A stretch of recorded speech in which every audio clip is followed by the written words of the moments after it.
Katumib is a distinguished speaker service that we normally have every month in partnership with the Center for Memory and Urban Radio. So I welcome you to this month Katumib. On March this year, March 2020, when we had our last Katumib, we did not know that when we have COVID, because nobody budgeted COVID in this year. It came. So for 8 months now, we stopped. I'm glad today that we are starting the popular Katumib. So my duty here is just to welcome you all to this month Katumib. But before I step down, I would like to appreciate some of the people that are here present. I want to appreciate our guest speaker and economist, Professor Ubu. A round of applause. In this house and have a look at his vision. That vision is one of the activities we put in place to mark 50 years from the end of the Nigerian Biafra War. In addition to his visions, we also have documentaries, world-class documentaries that we produce. All of these are aimed at helping us to properly document and archive and showcase Igbo history, Igbo culture, and Igbo values and our memories as a people. So we've done a number of documentaries working together with very good hands. One of our documentaries has just been nominated. And we are hoping that our documentary will be the one that will receive the award for the best documentary category that will be announced before the end of the year. In addition to all of this, we have other programs such as the Katumib that we have gathered for today, and it's been running since 2018. Mr. Nan will tell us more about the Katumib when it comes up. Other programs that we have at the center include memorials of important days and festivals of Ndigo. We also run book clubs, virtual and online book clubs, where we review books by women authors. Tomorrow we'll be reviewing Spread Evidences, Jamanana. So if you go to visit our social media, you will see the link that will enable you to join us for the book club. We also have the Expo Marker that we run at the center, which is a different version of the Katumib that we are having here. And it runs every month in secondary schools and at the center. Other activities of the center can be reviewed on our website at www.centerformemories.com. We are grateful to all those who have helped to support our activities at the center over time. We encourage every one of us here to also, in your own little way, support what we do. The Center for Memories is for us, Igbo. It doesn't belong to anyone, it belongs to us. And our hope is that we will not treat it as Igbo or Haro. We have to treat it as our own thing so that it will live and survive. So, visit our website and follow us on our social media and see other programs that we have lined up for 2021 and the years to come. Thank you for coming, and I hope you make the best part of this.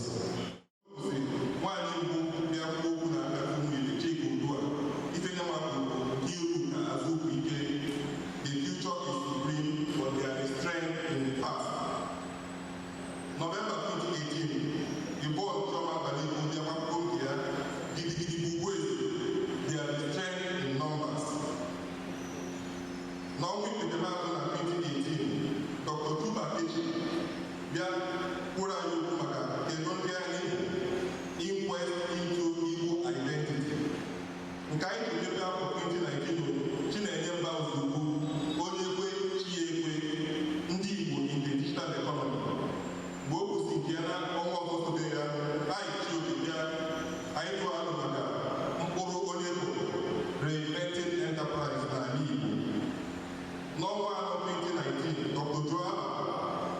bịa gwa ya okwu maka ọha na eze governance matters. Ọnwa ise 2019, Mr. President Agụ ife ọ bịakwa anyị maka ya bụ njika harnessing our human capital. Mgbe o kwụsị nke ya n'ọnwa na-esote ya n'ọnwa isii, Dr. Chichi Abiadola Okoye bịa gwa ya okwu maka njikọ ọka rebuilding resilient Igbo families for the 21st century. N'ọnwa na-esote ya Frank Nweke bịa tụọrọ ya maka ọganihu Igbo Renaissance and the leadership question. Mgbe o kwụsị nke ya n'ọnwa asatọ na 2019, Prọfesọ Philip Edio bịa gwa ya okwu maka ikwu ka na nne post Biafra healing and reclaiming our shared ties. N'ọnwa na-esote ya Dr. Chikwete Kwaso bịa bụrụ ebe a gwa ya okwu akọ na uche the education delusion. N'ọnwa iri 2019, Mrs. Uchenna ọnwa na-egbu ugwu ife ọ bịakwa anyị maka ya bụ ọzụzụ na-ahazi ndị echi ga-adị n'aka mentoring our youth to greatness. Ọnwa na-esote ya Dr. Chikwudi Igwe ife ọ bịakwa anyị maka ya bụ amamihe owning and controlling our narrative. N'ọnwa Septemba 2019, Chidi Ajere ife ọ gwa anyị maka ya bụ ike na-efu na passing the baton for posterity. Nke anyị ji bido ọnwa afọ anyị nọ n'ugbu a n'isi na eze February 2020 agụrụ ụlọ building a startup nation. Ọnwa na-esote ya ji pen etiaba bịakwa n'okwu ije n'obodo ozi paradigm of servant leadership. Ọ mgbe e mesịrị bịa ka COVID bịachụchi anyị tupu anyị n'ime ụlọ anyị tizie ka anyị kwụsị ka COVID si eme anyị. Maka mgbe anyị nọ n'ụlọ anyị nọ na-atụ alụ si ka anyị mee ya ka anyị kwuru ya ka ọ gaa virtual. Anyị na-atụ alụ ya anyị na ndị isi na CFM na sports club. O nweghị isi anyị tụchaa alụ ka ga-esi mee ya na-agbalị na eme ka anyị bịa mee ya na virtual. O nweghị isi. So mgbe a kụziri na ọ dị ka COVID nwa akọwa anyị na Naịjirịa ọzọ, anyị desaịtị na n'oge ọgba anyị ga-ebido ọzọ. Ọ ya o ji dị anyị ụsọ na today anyị bịakwa dozie nkata mmiri. Bidokwana ya ugbu a n'oge dị iche. Anyị mara otu anyị niile nọ na họl ugbu a.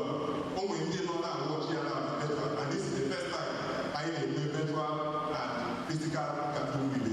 O nwere ndị nọ na Zoom, nwee ndị nọ na YouTube, nwee ndị nọ na Facebook na-eme ya ugbu a.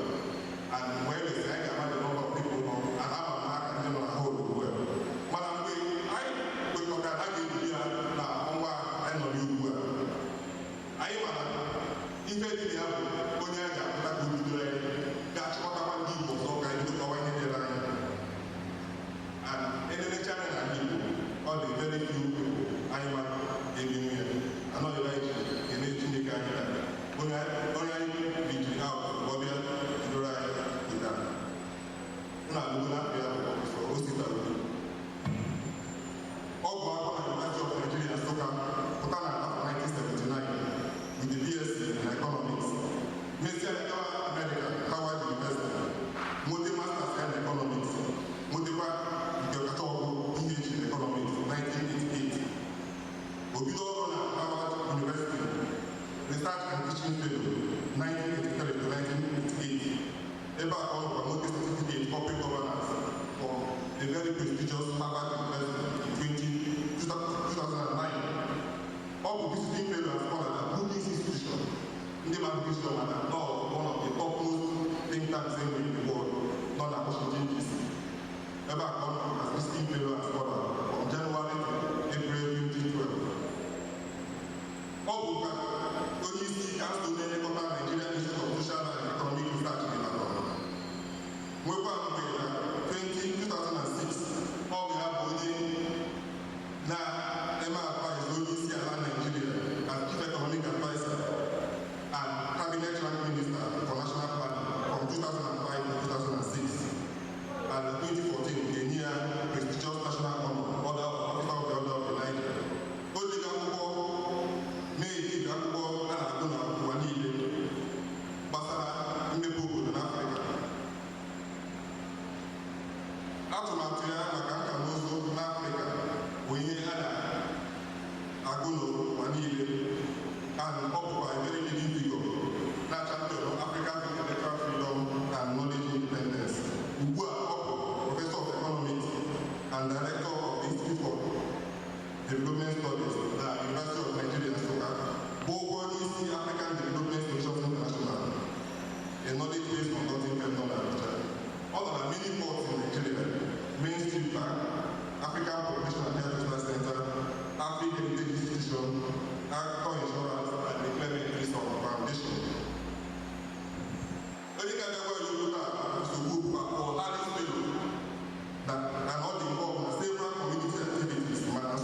unu chee na nnọọ na naanị ịta akwụkwọ ọnụ ọ bụ onye omenala o ji taịtụl echebere Nsụka aka ji Igbo obi Igbo and oke osisi of Enugu steeti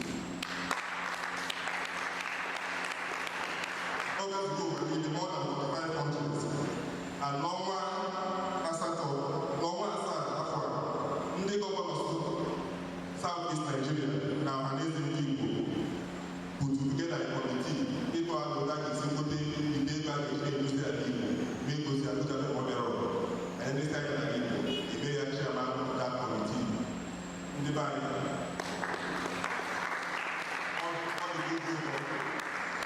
ịkpọpụta ka ọ bịakwa n'ihu n'abalị a Prọfesọ Osita Ugwu Ogede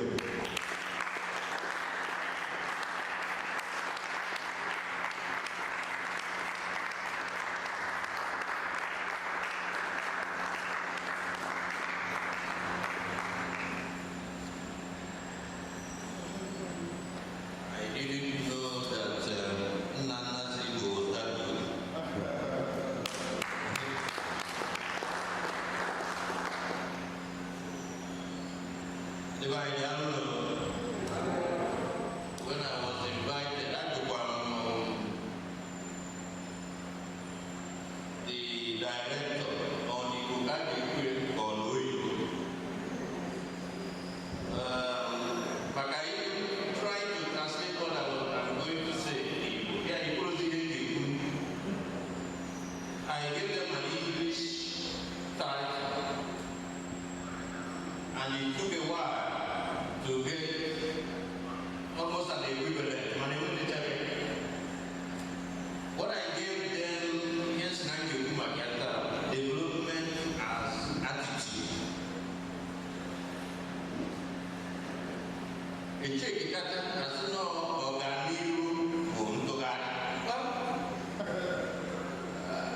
we accepted it as an approximation. But first of all, let me thank the Center for Memories for asking me to come. I think it's even appropriate, if you guys don't mind, that if we may stand and observe a minute of silence, because a lot of people have died in COVID, if we may, just a minute silence.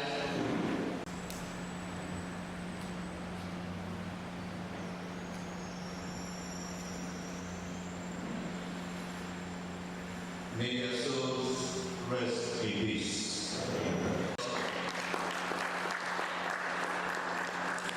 Having registered and paid my dues, Mr. Chairman, am I not right? So able to come privileges and immunities associated with membership. I am very pleased to be part of this august institution.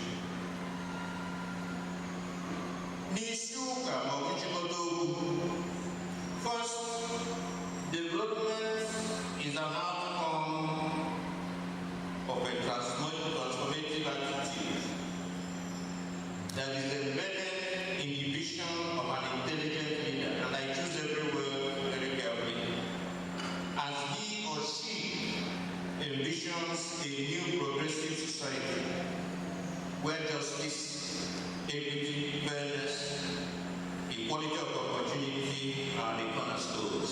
So that's the first summary of what we're going to say. You need an intelligent and a transformative attitude that prioritizes discipline, honesty, trust, hard work, productivity, demand for accountability from leaders, and a cooperative attitude that does not diminish individual excellence. So that's the second set of body of issues that addresses this development as attitude. The third one is that development is as a result of attitudinal reorientation that structures a productive partnership between the state on the one hand, the citizens and the private sector on the other, through the creation of institutions that harness in a transformative way private sector resources towards the delivery of public services, public and private goods. So there are three pillars to the points I want to make. They may not seem coherent at times, but these are the governing pillars. And as I was telling the moderator, I said, oh, people are looking at that, so really, you don't expect things to be that structured on Kagumi. Ideology is what wraps the three together. And the results we get or fail to get depend on whether the actors in their thoughts and actions have what I call proper ideological orientation. In Igbo, a contemporary utility of ordinary relevance of the concept of ideology lies in the understanding of the statement Onye Kabana Turefi. This statement is deep. Do people understand Onye Turefi? Who is the master? Self, the citizen, the godfather, the governor, the money bank, Onye Kabana Turefi. Those who occupy positions of leadership, they even know the owners of the power. I look at ideology, like the Google, and the serious government will not confuse this ideology. They think it's socialism, communism. No. It's a system of ideas and ideas, especially one which forms the basis upon which economic or political policies are made. The basis of policies and decisions, they are the ideology. And part of that ideology is understanding Onye and slavery. So you may have a PhD professor and you may have knowledge and understanding, but your attitude, your ideology will require to guide. This is where we are coming from. Complete change or adjustment. It is so with those in power. Many lack knowledge, but refuses to acknowledge it. Disobeying the basic principles of leadership. One of the basic tenets of leadership is that you know what you don't know. I'm around certain things. Therefore, I need only Maria to be around me to help me and what he had. Others have understanding, and almost all of them have attitude and ideological problems, but they do not know the manipulation. How does a public servant become a public master? Does the governor know that he has been recruited by the citizens of the state to serve them? I'm not sure people are aware of this. That a governor was actually recruited by the citizens. Not the citizens gone actually. They need to be reminded. Because so many have that proper ideological orientation. Does the state assembly know that the citizens have delegated the watch over their head to them? So when you have a speaker, members of state assembly, that what they do is only rubber stamp what the governor has done. Achieve Onye today. The citizens, not the master. Are they able to hold the shepherd accountable?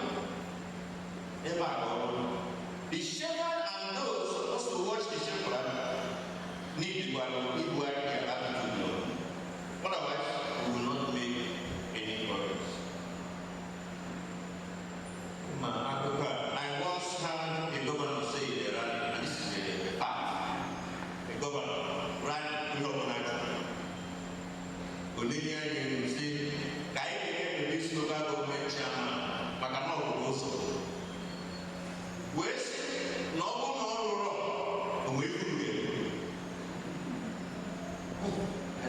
I was like, am I in this part of the world? What's going on?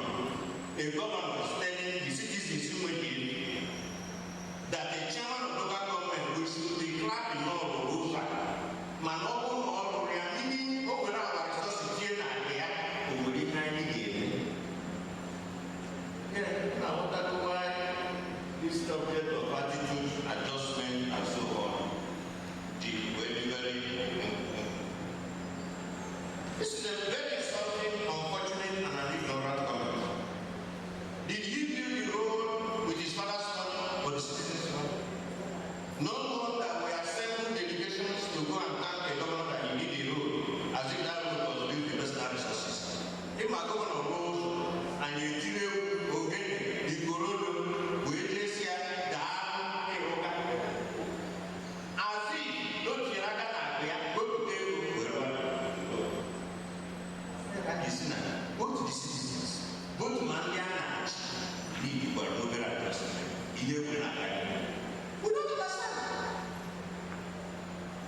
at that time, for signboard, was a certain governor of Benue State at that time. Everybody in the client, everybody in the client, it reminds me of the French emperor who said, I am the state. I am the state. Young one with the state. So I touched a senior political leader. Said, have you seen? I'm going here not once, not twice, not 3 times. Client, governor's name. Also, hey, you are those people. Attitude adjustment. We need it extremely urgent. But the citizens themselves must resist the enslavement and accept themselves as the owners of the ground. Unfortunately, the elite and so-called intellectuals now lack the interrogating power and proper ideological orientation. They are now doing song and dance for those in power as ordinary citizens watch helplessly. The elite and intellectuals need attitude adjustment. The elite and so-called intellectuals have also decided that no new people is. This statement makes me happy. Now we are all those. Power of interrogation.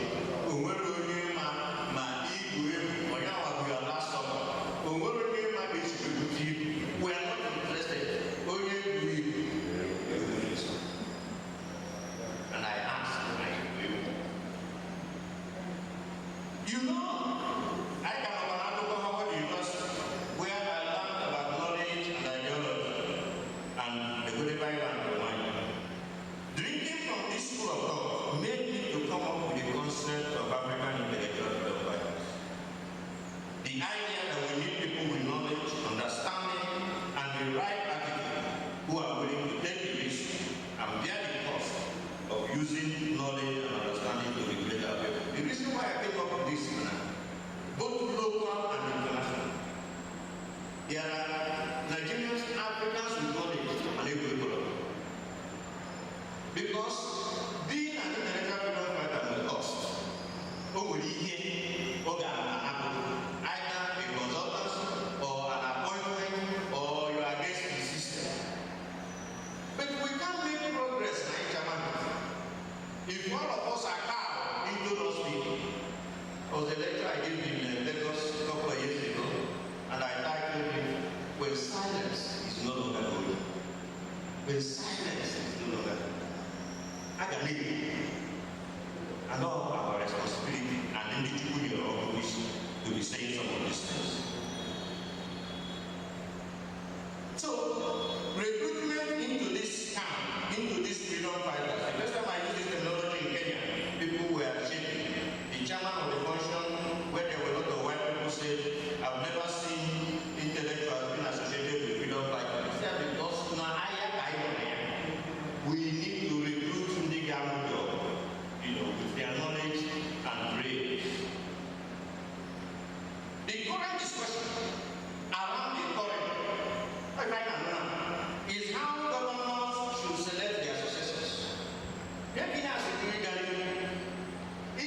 discussion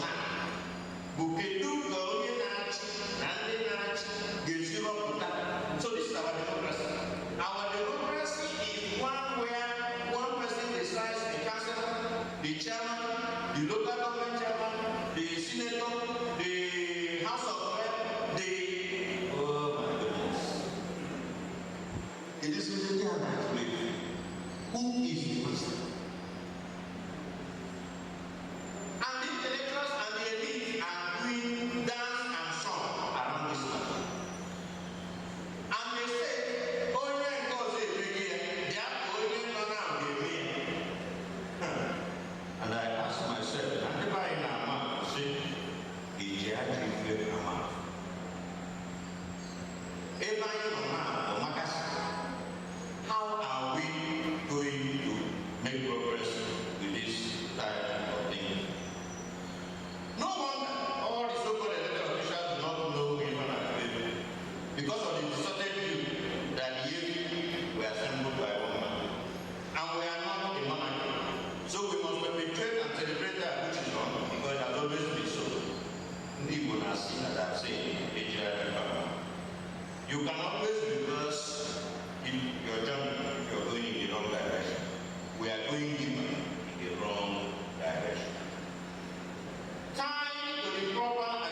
Ntugari in our strategies.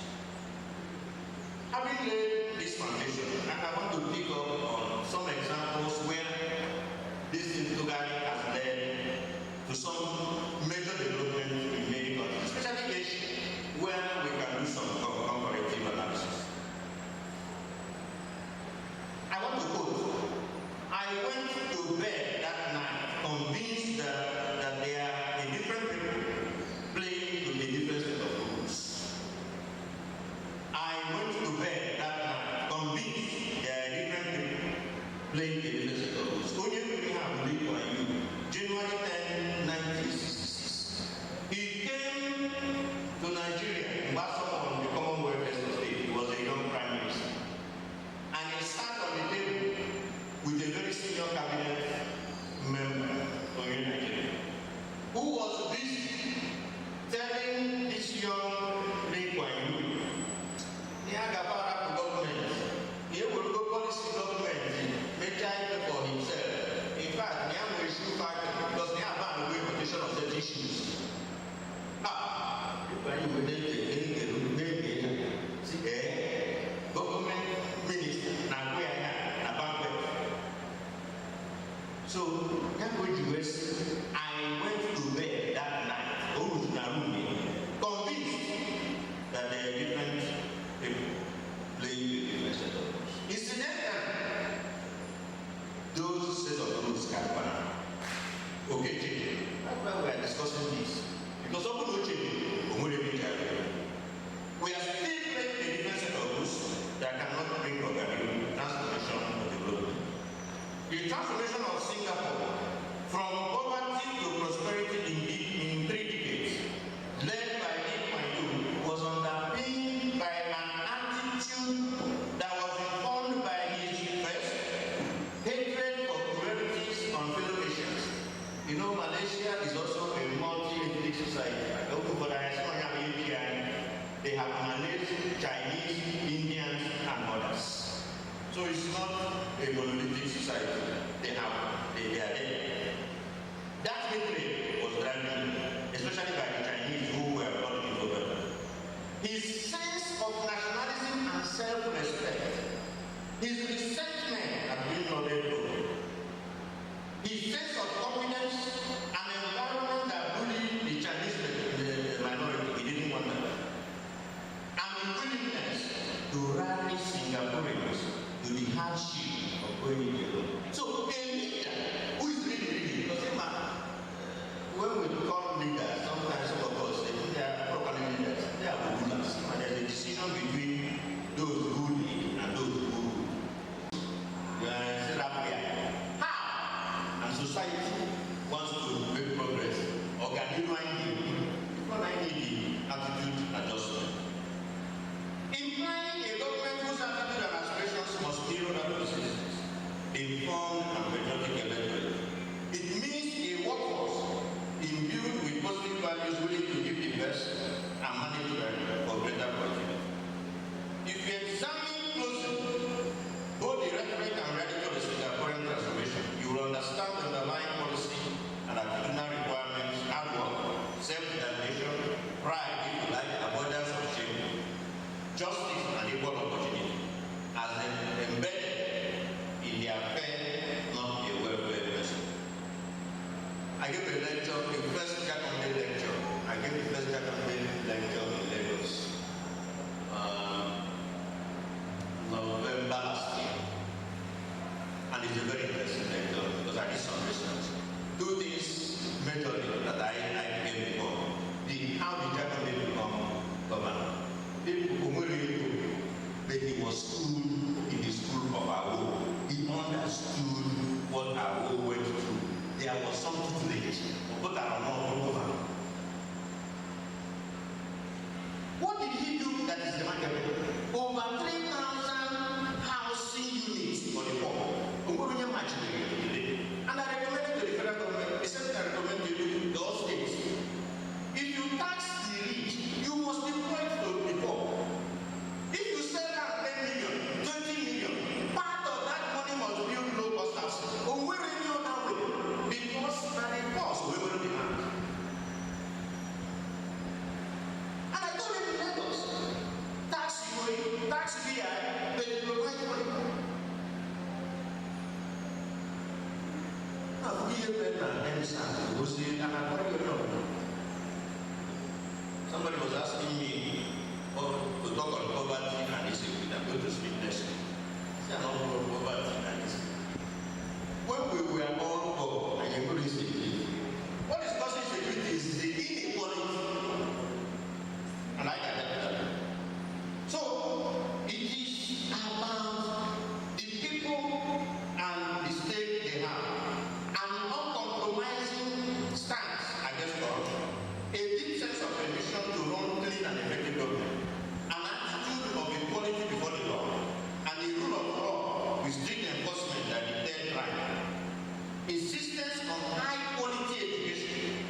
transform their society.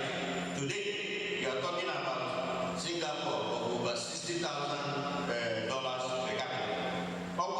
In Nigeria, in the 1960s, today Nigeria can go $2,000. Now, they're going to have 500 plus.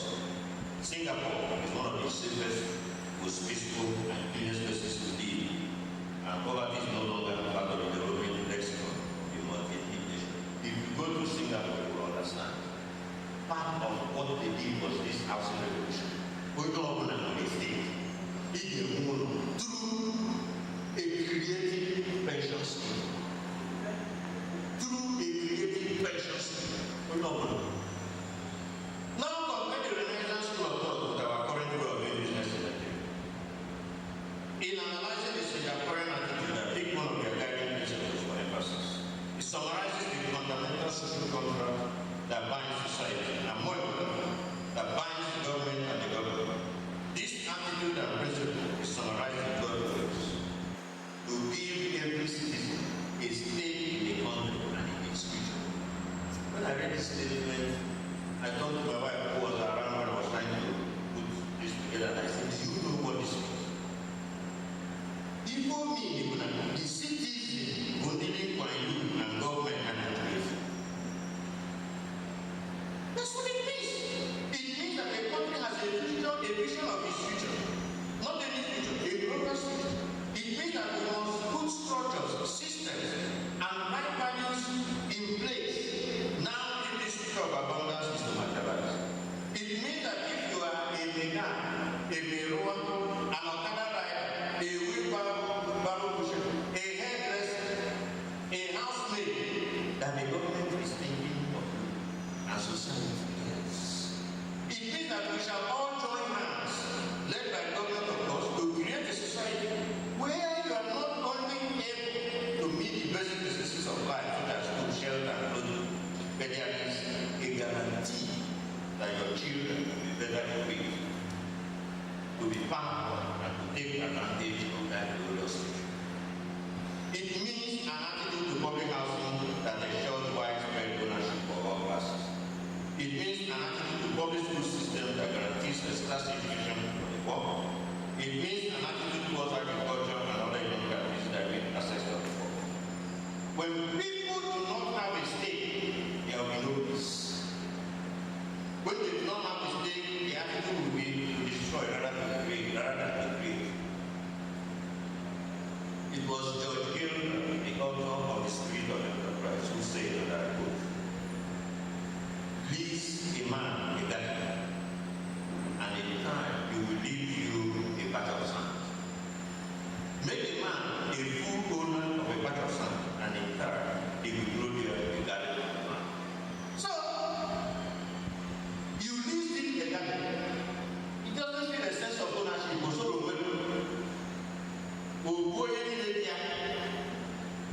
But give him a desert, say I'm supposed to put it there, he will create, make the place a garden.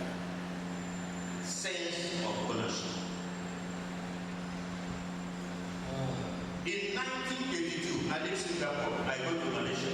When I went to Malaysia a couple of years ago, quite frankly, I will not lie, I shed a little tears. I didn't know they were that fast. I knew that they had gone far, but I didn't know.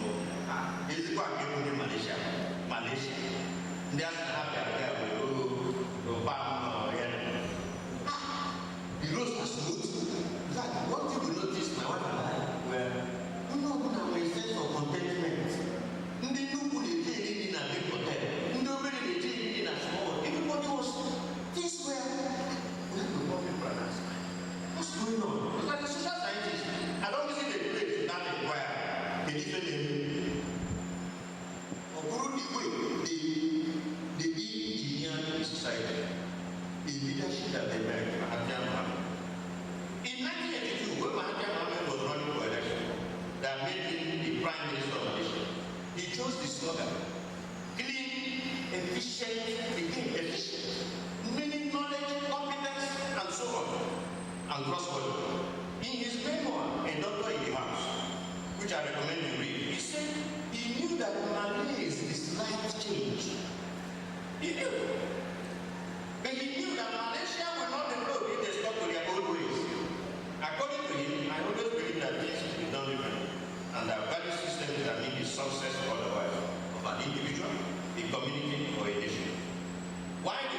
right leadership, long-term vision, values, and the right understanding. A leadership that was committed to the prosperity of God, our people, they indeed knew the path to live. In 1991, in the same Malaysia, the idea of a long-term plan occurred to the leader, and they turned to the Institute for Strategic and International Studies to develop a conceptual blueprint that activated their social, economic, and political path. A 30-year plan, dubbed Vision 2020, which outlined what Malaysia needed to do to be a developed country. The target was $16,000 per capita income, an average growth rate of 7% for 30-year period. In the consultation and launching that followed that Vision 2020, the Prime Minister underscored the importance of national integration, and I've spoken about this in several forums. In his words, we need to first establish a single united Malaysian nation in state. Though born on different races, all Malaysians have to see themselves as nationals of one and the same country. Different though we are in our origin, ours is a common nation. We must also differ practically with our loyalty and dedication to our nation, what we call Bangsa Malaysia, a single Malaysian people, unifying the diverse. And he said something else that is very important. He wanted Malaysians to develop and be modern according to their own historical pattern, with their own distinct ethical and moral ethics, not by giving others and losing ourselves. And this is the right attitude, the right ideology, and the right strategy. So I know examples where people have been even in worse situations like we have been. The leader emerge and begin to readjust how things, how society is organized, how we do things in a new way. Today, the same Malaysia, you can look at the capital income, is over $2,000. The same people, we are now sending our students to go to Malaysia to go and study engineering. What is going on? University of Ibadan, University of Nigeria, the premier universities, we are way ahead of these institutions. But today, is a binary.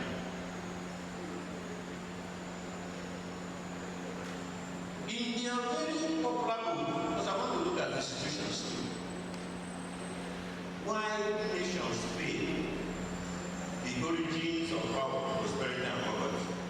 These great professors, Achemogo and Robinson, they argue that there is no substitute to inclusive economic and political systems in the journey of transformation.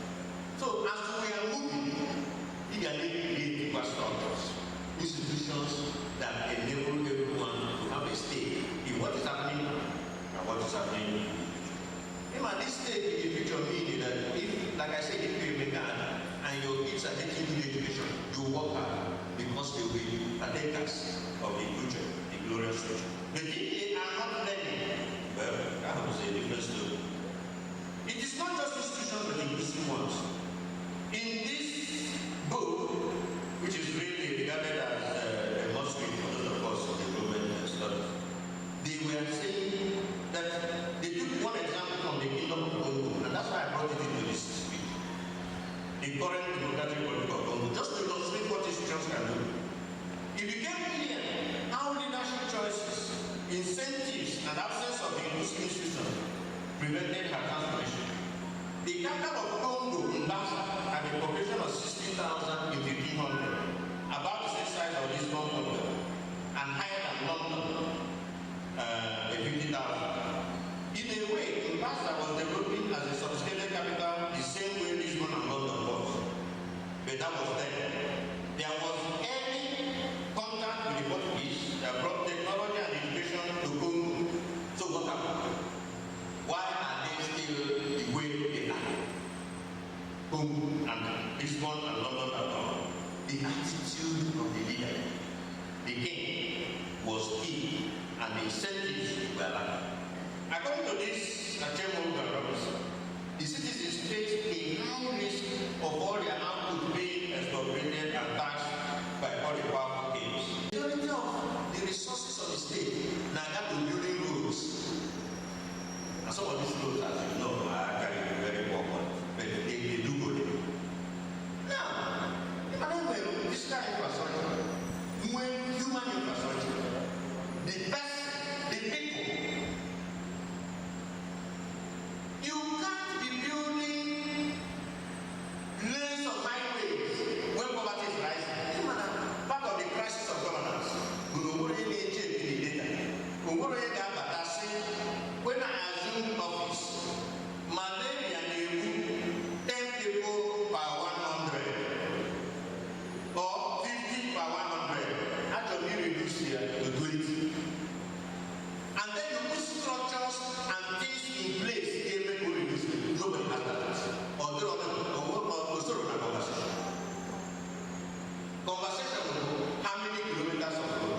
the most critical input to teacher quality.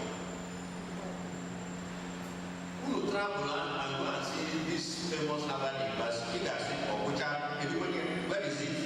I haven't seen it. But it's there. Overall, the structure, the big colonial garden, and even the dynamics.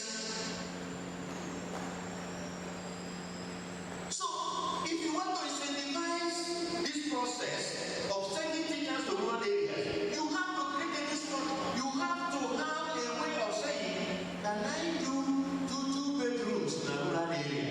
Teacher has solar.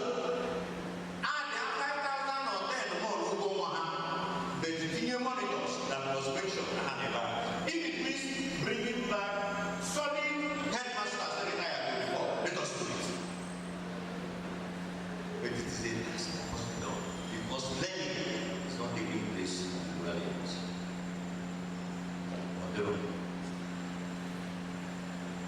Teachers are all clustering around the government. So this thing, if you fast forward to today's Nigeria, where many of our leaders are engaged rulers and where our common resources are used for the benefit of you, going by the research statistics on growing inequality, and where poverty has held many of the citizens in servitude, and where corruption not only taxes us excessively, and high incidence of armed robbery, kidnapping, and terrorism mean our lives are once again being traded for cash. One of the same, as people. Now we don't need to raid, we can not get cash. We must get any permission. Your life has been mine. High network, but no high kidnapping value. Under these conditions, where is the incentive to people to take a strong stake in the nation? How are we different from the kingdom of Congo, where the aim himself was the obstacle to development? The only technology we are willing to master is the technology of how to master the means that were corrupt from. The incentives we respond to are incentives that provide immediate reward, irrespective of the means of acquiring. The only game in town has become politics as a means to an end, defined as taking care of myself, my family, and my generations unborn. The innovations we embrace are innovations of terror and guns that will enable us to capture control and to create non-inclusive political and economic institutions. As we struggle for the control of oil wealth, there is no struggle for the competition or control of the technology in the oil industry. So that which we own, we do not really own, as we continue to pay heavily to use other people's ideas and technology to bring oil from the ground. I am able to do the oil. Now farmers can go to farm, and so on and so forth. So it's not something you just wish away. It's something you need to deal with. To deal with this inequality requires significant attitude adjustment. An appreciation that the wealth of the nation is war, that equal opportunity means that we must return to rebuilding public primary and secondary schools and public universities. How many people are old enough to know libraries and a public library that you can walk in and borrow books in this our country, in this in every public libraries. I hope you know, now you can library board, but without library.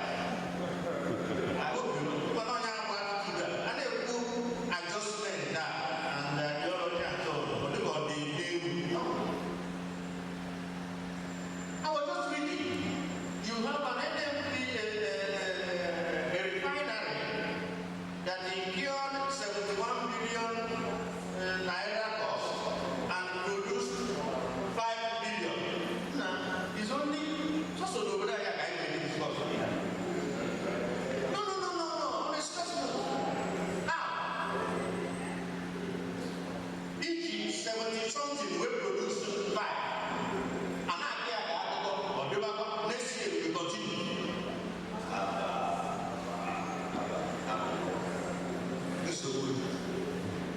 You know, so we have good public and I used to remind people, I said, in those days, Umu driver, they did the same school as Umu. Please make note of that. Umu driver, they did the same school as Umu. Private schools, one of us, they did public schools. This is how you preach inequality, because the children of Umu driver will eventually be competing with Umu. The middle class will taking a flight out of the public system to private system. That is why I must tell this story. People only 5 minutes. Yes, I will take 5 minutes also. I was in my village last week.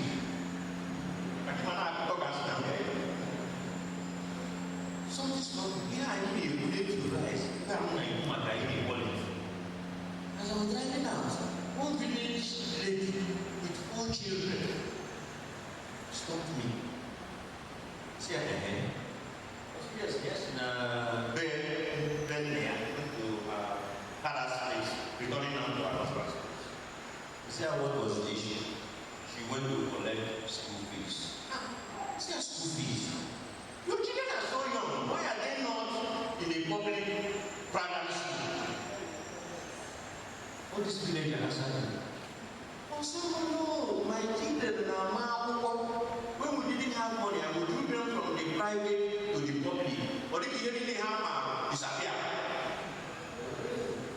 If my village money, I say, this is coming from the village.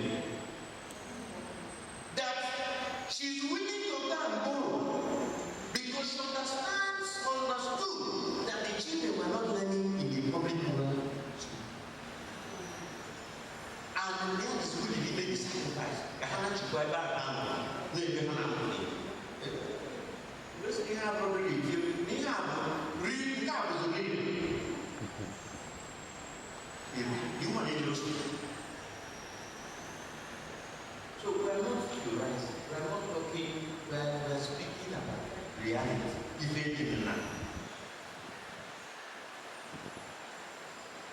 This professor of public policy, Robert Ray, he says inequality undermines the trust, solidarity, mutuality on which responsibilities of citizens depend. This is a summary of it. If it undermines citizens' responsibility, on your violence.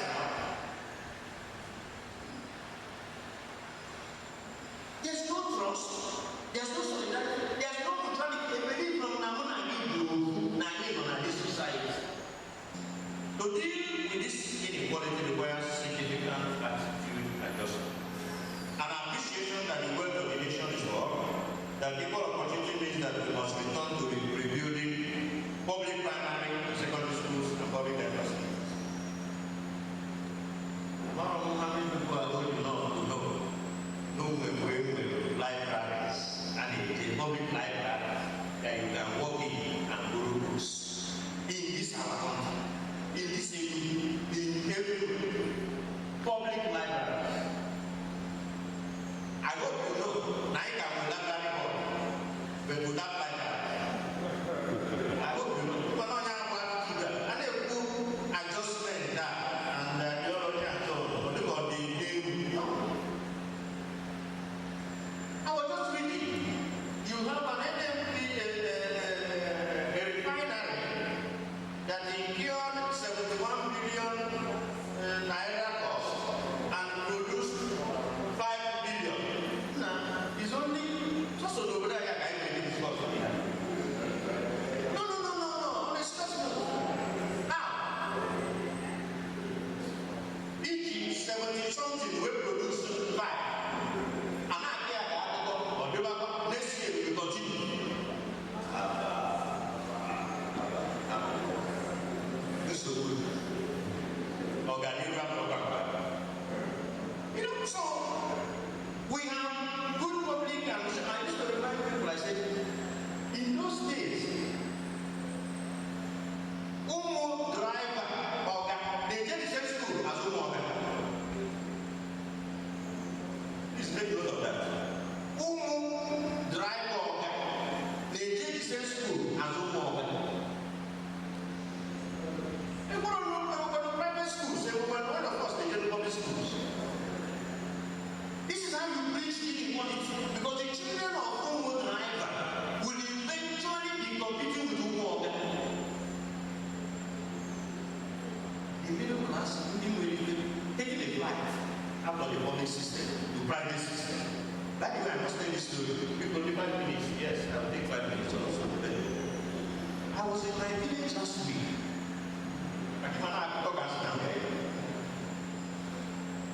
not here. I need a day to rise.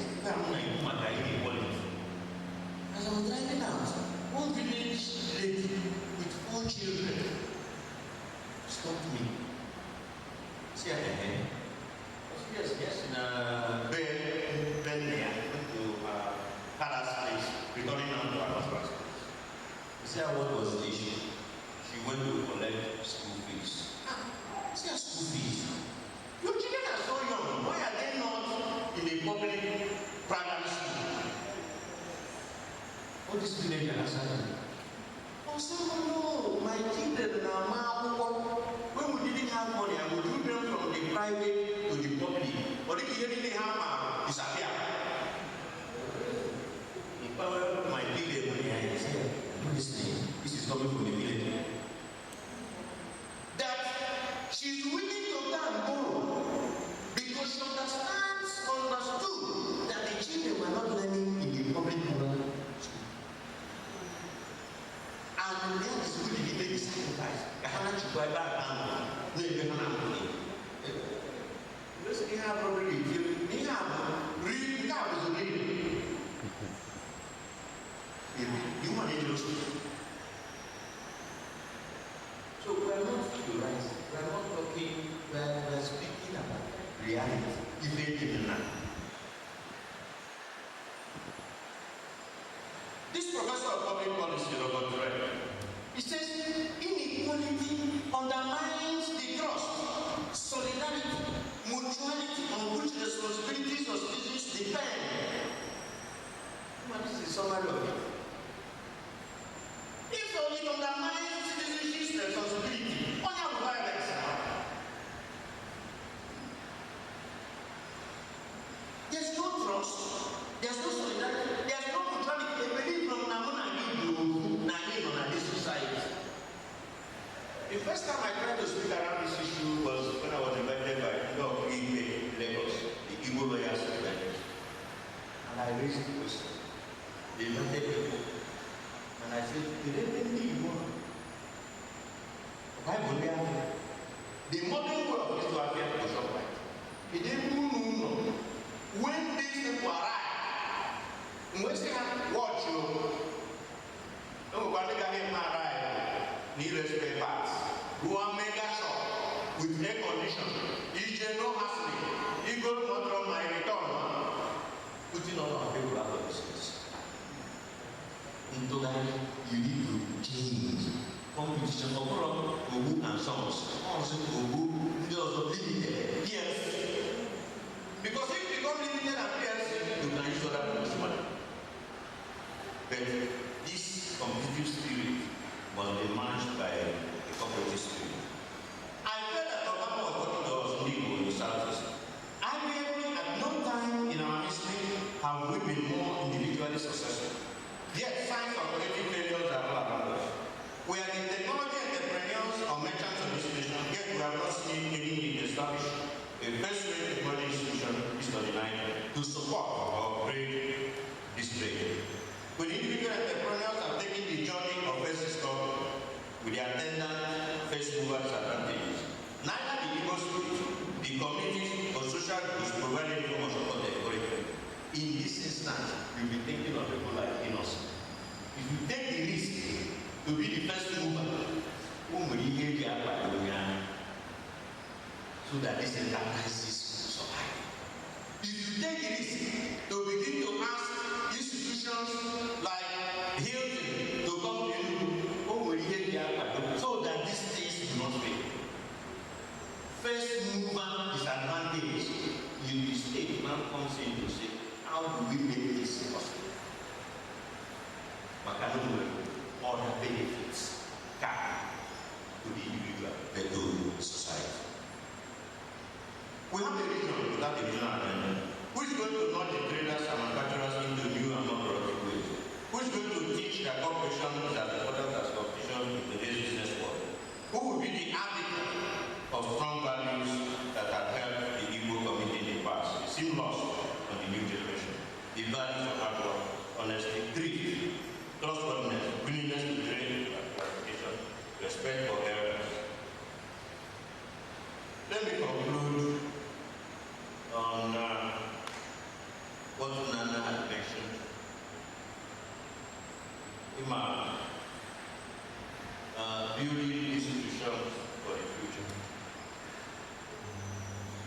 This book that I make all my students read is called Culture Matters: How Values Shape Human Progress.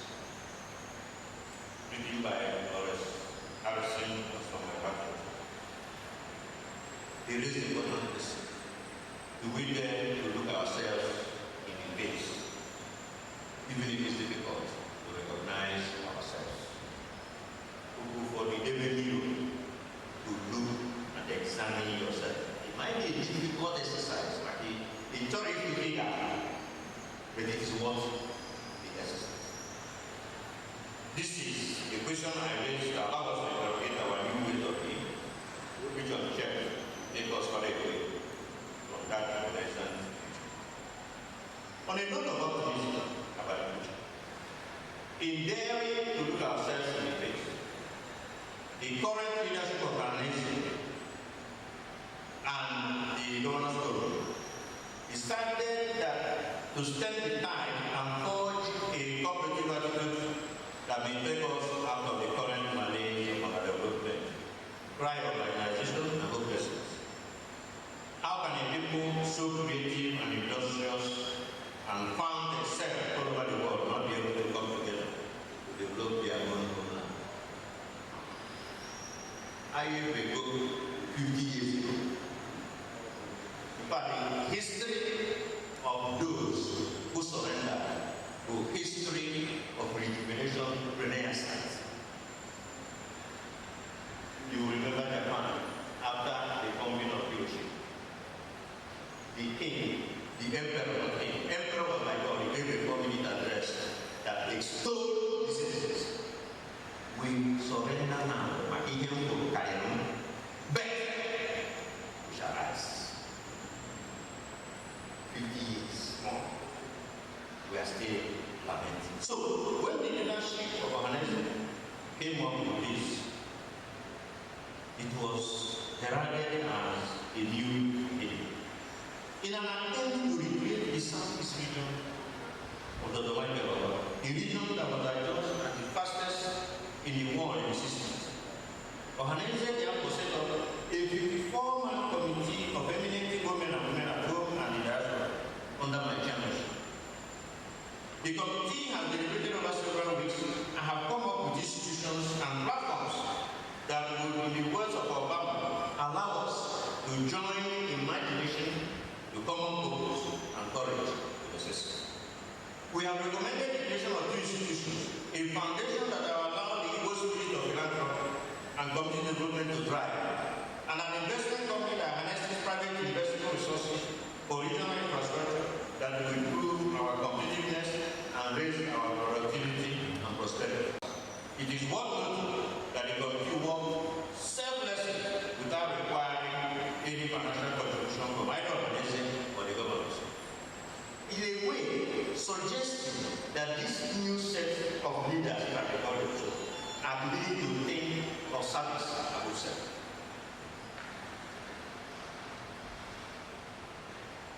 This is the new attitude and orientation that is required from leadership. To be a member of the foundation, you simply need about 1,000 naira. Kudos to Ohanezen and the Southeast Governors Forum that's already this initiative. This was a complete turnaround in attitude and ideological orientation. This is Ndugari in a way, indeed. We eagerly await the implementation for us to confirm this new way of thinking. We expect that this will increase the solidarity and mutuality of citizens of the Southeast and Igbos in other states and their sense of pride. The right attitude is to support this new orientation and demand commitment and accountability. Organiru, Ndugari, and Ndugari so, which is the process. Ndugari is the method. Finally, we should not ask for a perfect country or a perfect region or a perfect ally before we act. We should act for us to have a perfect country or a perfect ally. Change will only come and endure when we are willing to make necessary sacrifices and join hands across all divides to courageously align action to common goals.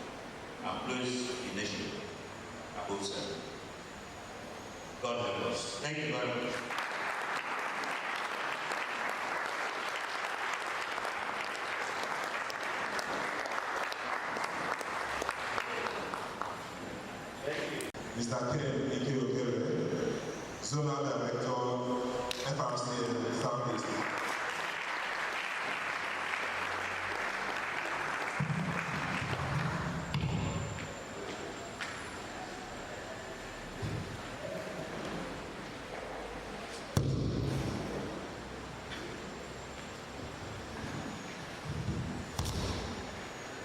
Ladies and gentlemen, the band there as I say now, outside of the land, the Mela and everyone, she's Loretta everyone, okay, no where I am over here, no, the band there earlier this evening,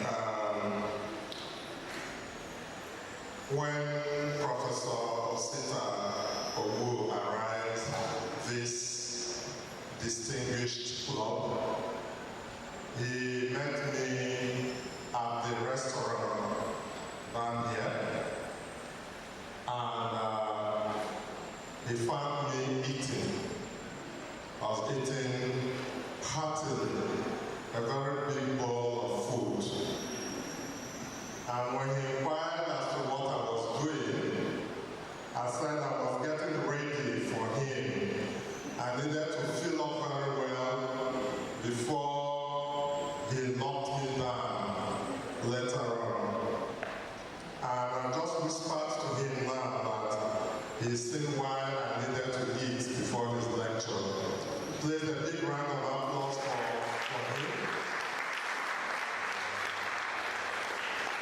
Indeed, it's an excellent choice. Experience has had CSO experience, citizen sector experience, and has had so much international exposure. Prof, welcome. Thank you.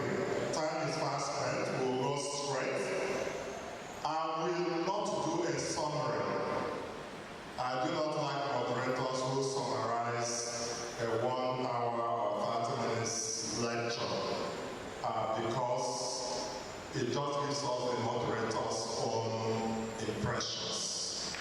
Every good lecture leaves a multiple of impressions according to each person's capacity to imbibe. So I'm going to leave you with the impression you have. I have a few questions I'm going to ask Prof, but I'll devote most of the time to you.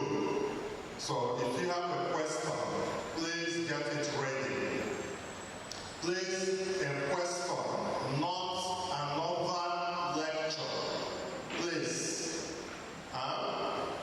When we invite you to present your own lecture, you can give us all of what you have.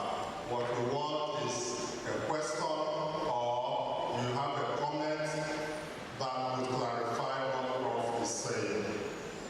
All right.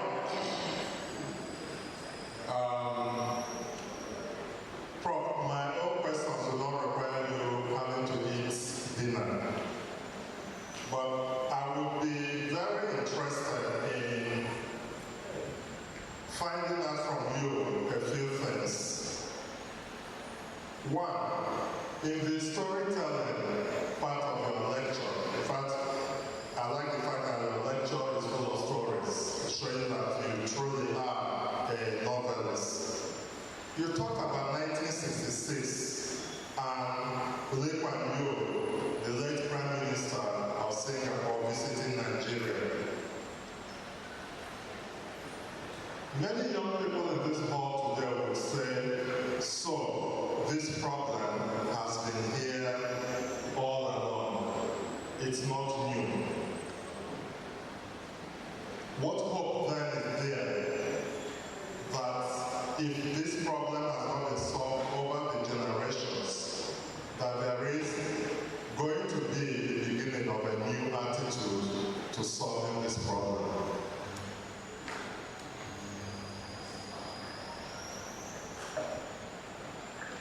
Well, you know, 1966, I stayed in the Southeast. We were even the fastest growing region, economy in the world. So there were leaders, and in the set of leaders, they might have and he will. But what is giving us hope? I think that the youth, they don't know. And they are going to perhaps demand power and anyone that this can be done. So it is this looking into the future and saying, or crossing this 10, 5 years ago, Nigerians are looking for, Ndigo are looking for somebody who can transform their lives. They don't care where the person comes from. So I think now, I can see one of the three pillars. Leadership, citizens themselves must rise to say, I demand this, give a debate. Operating 10,000 naira, dinner snack, boss. How can you about the consequences of this man? Yes. Cannot get there first. Citizens are the good leaders. Because we debated this time immemorial, especially in respect to the Nigerian question. If you were to give a step-by-step approach to implementing all you have said here today, what should be the first step and who should take that first step? No, not very clear. If you look at the examples I gave of Singapore and Malaysia, when we do West Asia, so leadership has a role to shape the actions of citizens.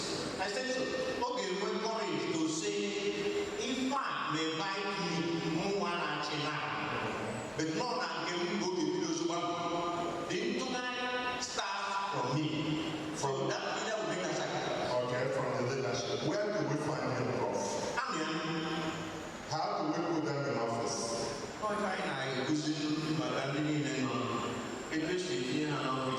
are praying, we are hoping. When I say praying, Nigerians are like I'm praying. And they pray, they got the government, they pray, they achieve the government. No, action oriented. Anyway, students, youth, women, men who are listening, man behind the good. So, it is a collective effort, Mr. Moderator, that we need to change the way things are. And we're actually thinking behind it.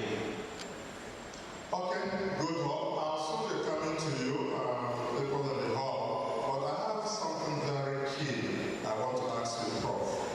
National cohesion. In all the examples you have given, national cohesion was a critical success factor.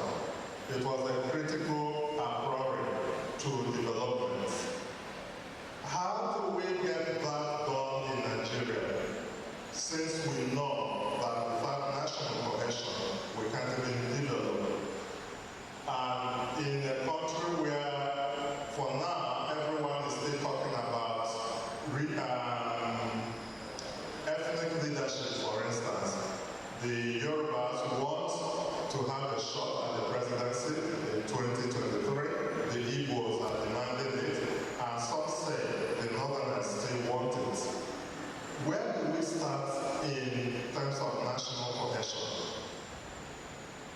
You are touching a very important pillar for development. I spoke at the annual. There has to be a sense of nation if a nation can advance. But a country needs a nation. Nationhood arises from that mutuality and solidarity. Nife naya, onye nọ n'ugwu naya. Now the progress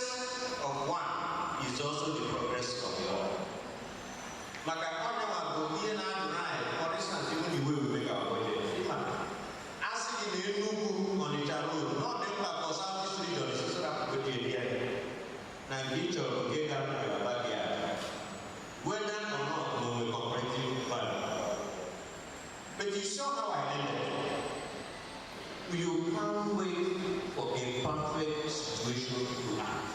You act to create some sense of perfection. So I develop step by step.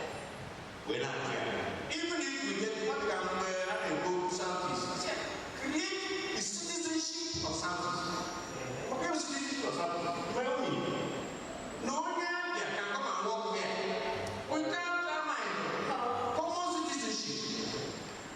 Only can be here.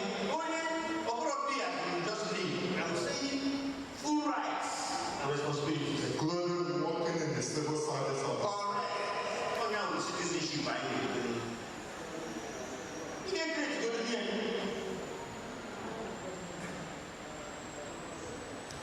All right. The heat is too much around here. So let me push it down to the hall. So if you have a question, who have the microphone? I'll take the first set of 5 questions. And then we'll see if there is time for another set. It's a good thing to get an example using Singapore because some of us are doing that. I'm trying to bring the question down to me. Some of us are doing that. I think we can easily be a city state like Singapore. And Newport, you guys gave us an example. In an interview we granted to he pointed to culture as an appeal for the success of Singapore because embedded in the Singaporean culture was a sense of honor. So it was easy for him as a leader to leverage on that. And he gave an example that it's not just Singapore, the East Asian countries, Japan, Malaysia, have that same trajectory in terms of culture. Now, coming to our people, we are all now, my question is, you give an example from ML and you give examples of what is happening in contemporary Igbo states. To what extent is culture responsible for that attitude that we now need to reorientate to achieve development and progress?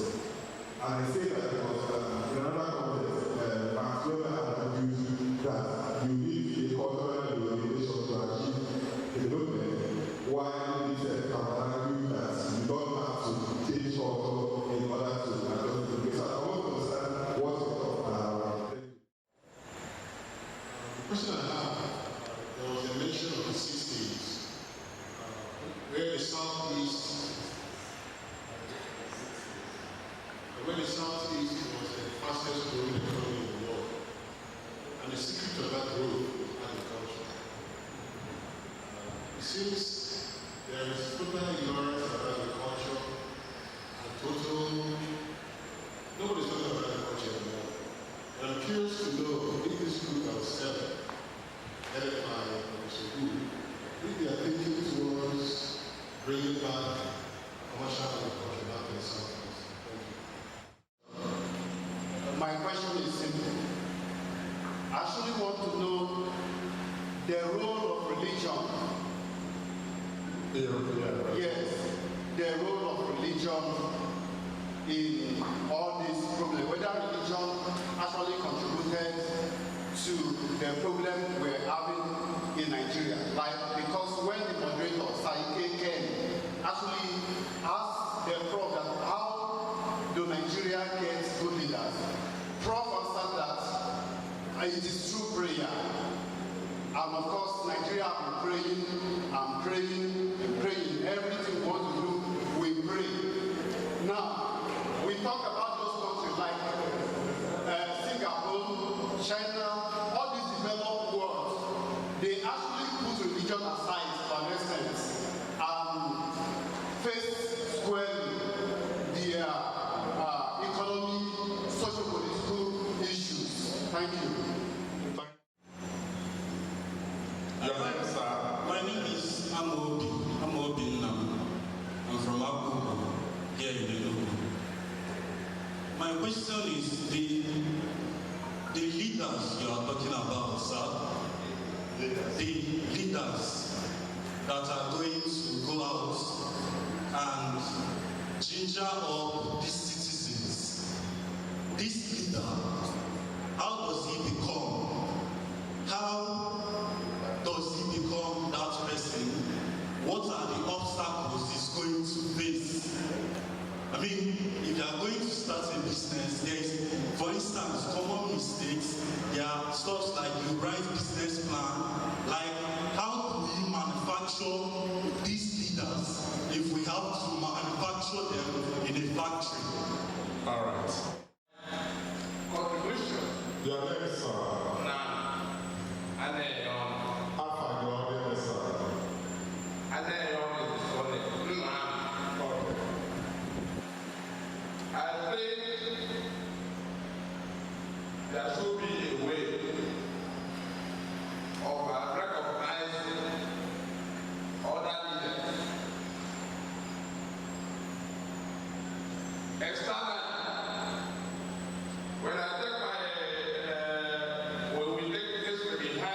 The next thing is that whether east, west, people like us try to protect the Igbos in industry.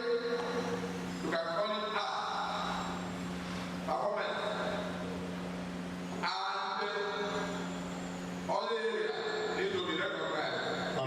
Besides all this, those that don't perform well as it relates to Igbos, whether you are Igbo or you are not, should be downgraded. When I talk about this, I think my friend said, Actually, my question is like a follow-up from the first question which you asked the speaker. And that is concerning, there is no doubt you see that his work premise on the fact that leadership is very important for us to achieve the kind of development we anticipate. And then we also know that we have got to have these leaders. I'm not a very strong believer in democracy as it is practiced presently. But the issue is, and that is very problematic, how do you now throw up these leaders that we require? Can it be done by the present system that we are having? For instance, I know that I can't remember sometime when we had Professor Simosu, no, not Baby Simosu, Professor Simosu, who came out with Dr. Info. And the thing produced ideally, in fact, what we might consider as the best election we have had so far. And subsequently, that was just. Now, I want to ask our speaker today whether what they are considering at that regional level, is it, are they trying to give some pointers to us or looking into these systems that can get us into leaders? And how culture in the development process. Even certain things are about certain ways of being. We think I'm a factor and some of them are obstructive. What do you hear now? Some of this happening now in the southeast Abraham. Where the culture of respect for elders, you might have before. In fact, they go and do see their but now, in fact, I thought I said in Lagos, the bridge. That's not our fault. That's why we are saying we should return, reorient, come back to that one. Look at this, for instance. Ndị Igbo all hard work may lead to success. That's our way. So there are things in our culture that are developing. In fact, I can even tell you some of the things that people think that are not developing that are also developing. I remember when we were in government and we were traveling to the southeast to do funeral. A bunch of us ministers in a bus. And one minister who is from the north said, you people see now, you put all big houses in the village, it's a waste of money. Where is? He said, no, sir. He said, I'm going to go here also show up. He boy. He said, normally when you're on a room, you lose a conveying power. And the conveying power is a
We will rather pay tax than pay tax.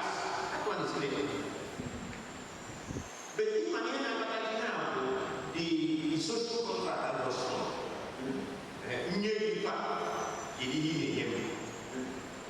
So religion now a solution. The development of a human being with a spiritual aspect, which must be taken care of, no doubt about that. But in Nigeria, Lee Kuan Yew and the rest, it's not that they threw away religion. You can practice whatever you want, but no way buying anything. And there are ways people can do. We will get to where we are going with planning, with improvising, and intelligent leadership and conscientious citizens. A very big question. If you listen to the lecture where I referred to how Jacob David, I may have seen it not in depth, but in that lecture I gave in Lagos, I went back. In my 2 village at the camp. Onye Zoroma, mentorship, Onye Kusiri.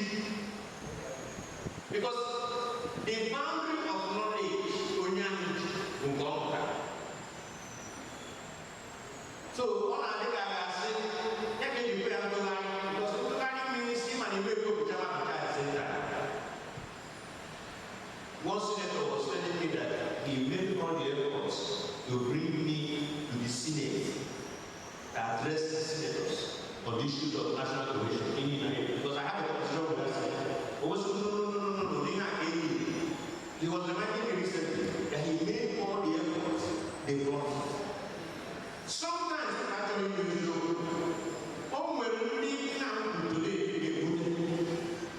they will not be happy.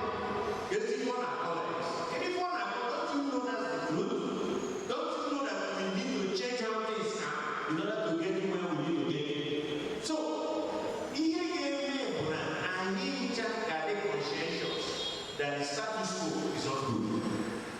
More and therefore do the little within our powers to see how a gradual process and how we manage it.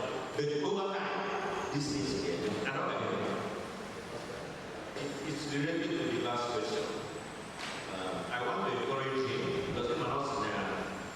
When he moderated, he believed in democracy, but no practice, which is what I also did. Practice now,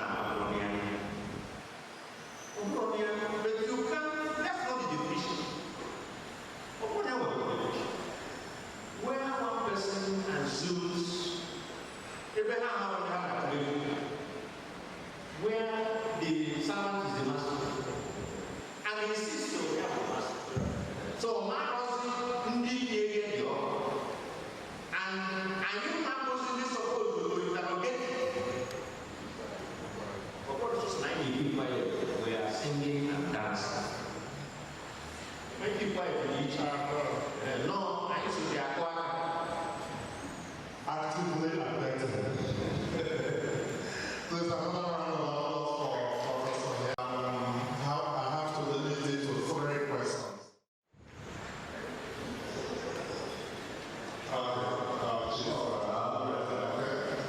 Go ahead.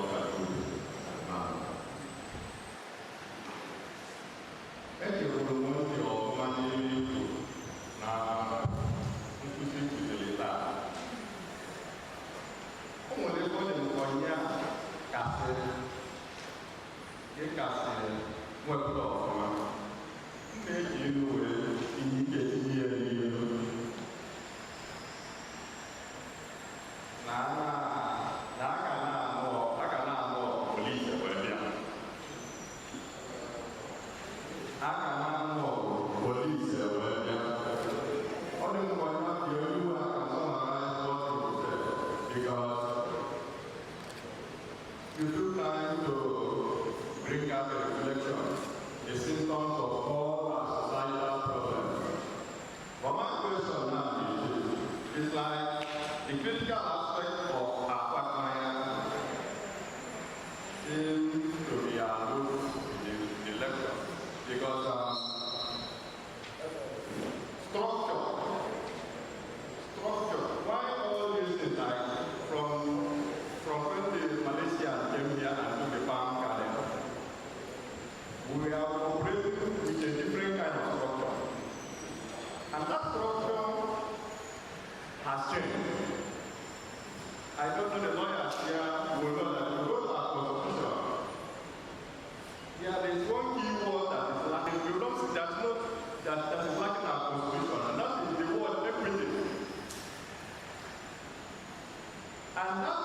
bracket of that word, they replace it with equality.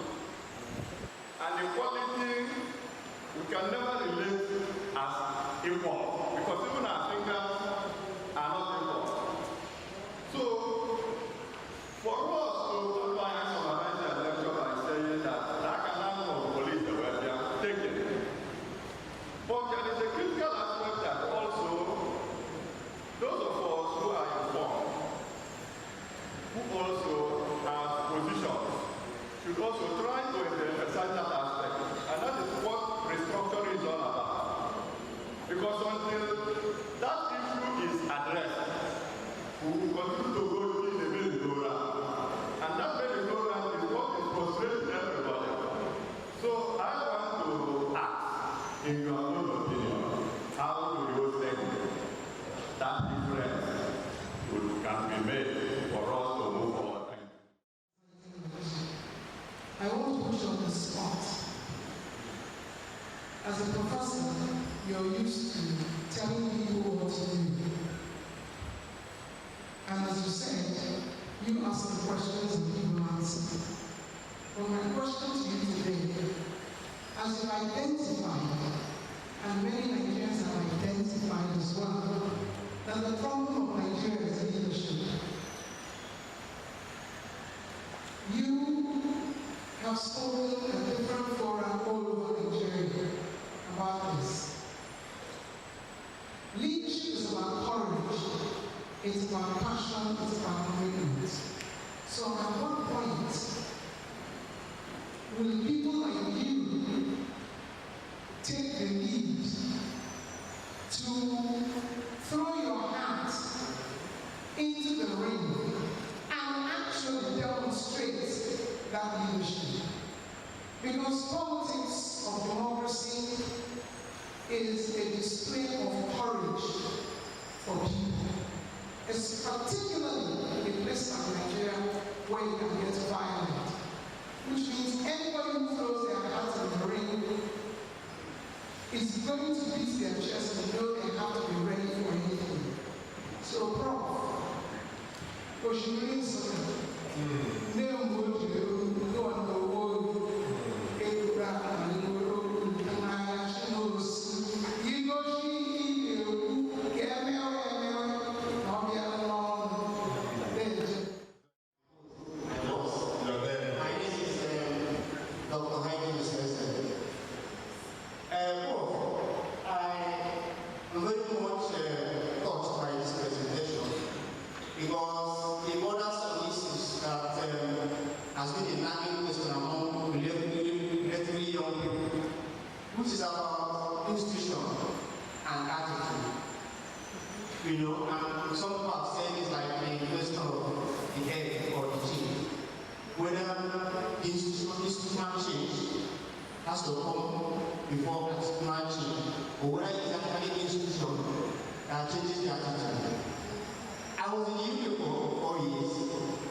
awareness of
structural issues. You spoke about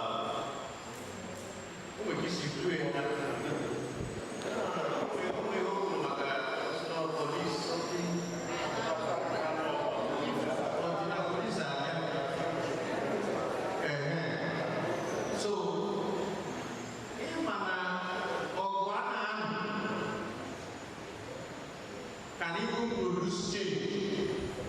Police now they are so the one I sometimes.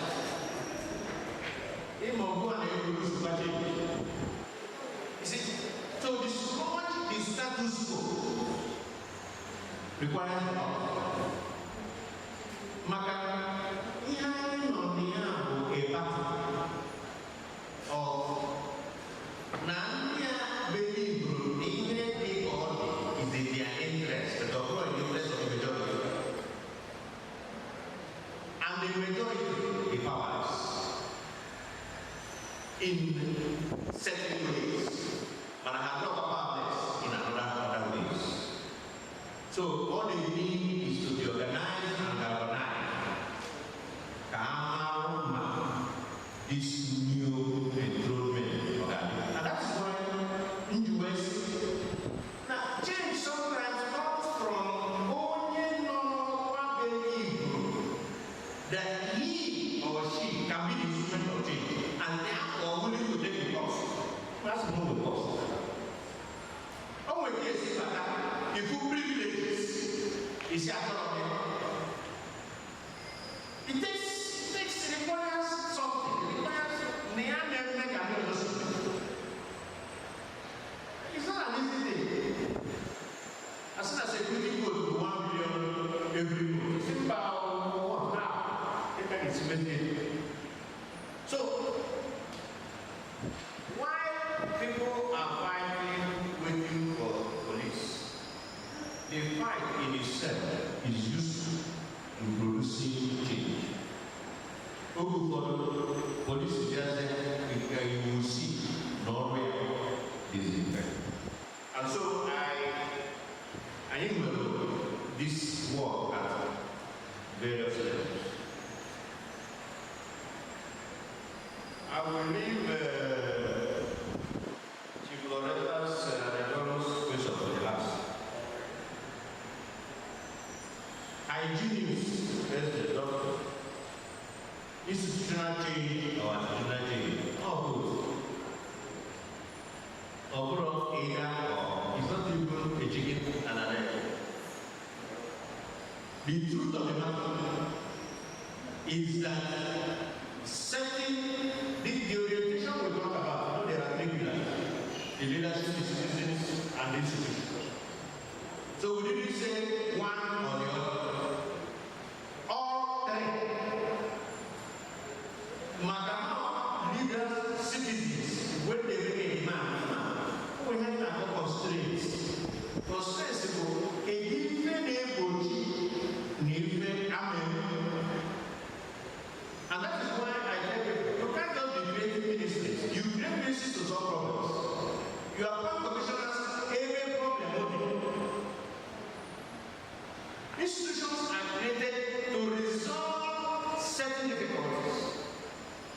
Of an Indian and you know, in the United Kingdom, every 5 years they review institutions. I say, okay,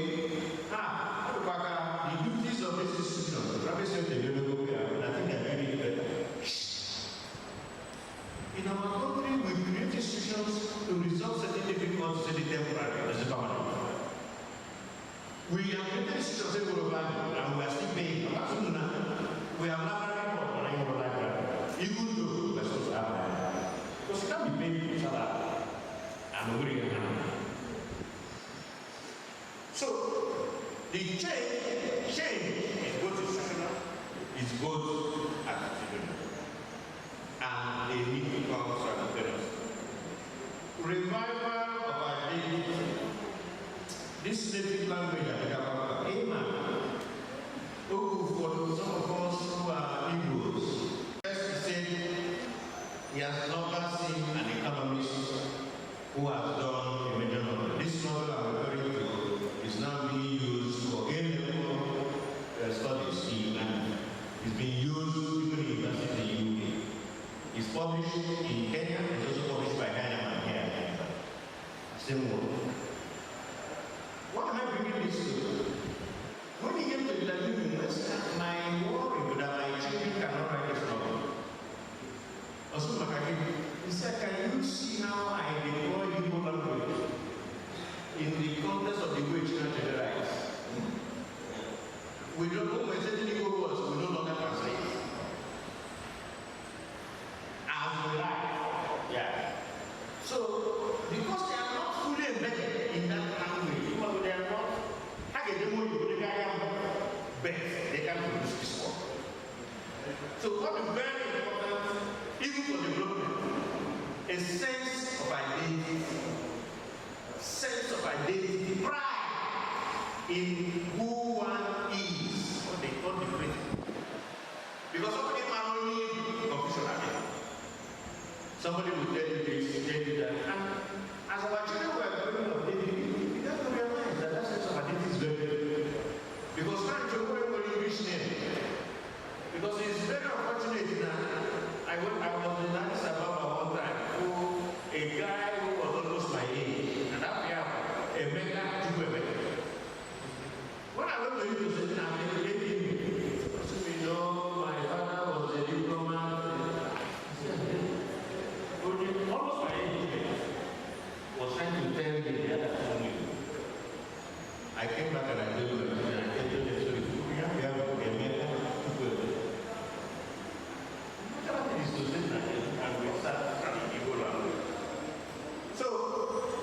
revival of our God, revival of this identity is critical even in the Igbo, in the Southeast, in their legal development program that we're talking about. Finally, Chief Loretta's question. Loretta knows the answer. In 2007, I resigned my office.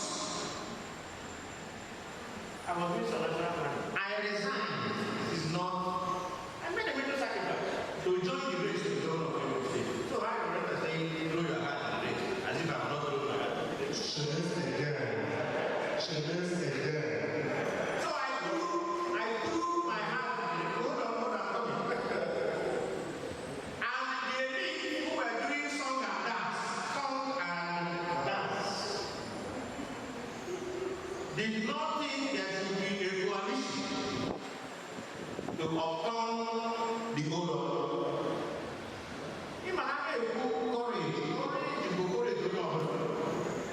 The leader is going to make an enormous sacrifice. The Indian also this thing was also making a sacrifice. And Loretta is aware that when we had the second opportunity, I went around. Somebody told me, you don't have to be a genius to be a governor. Yeah, you are right. I'm a problem. Ideas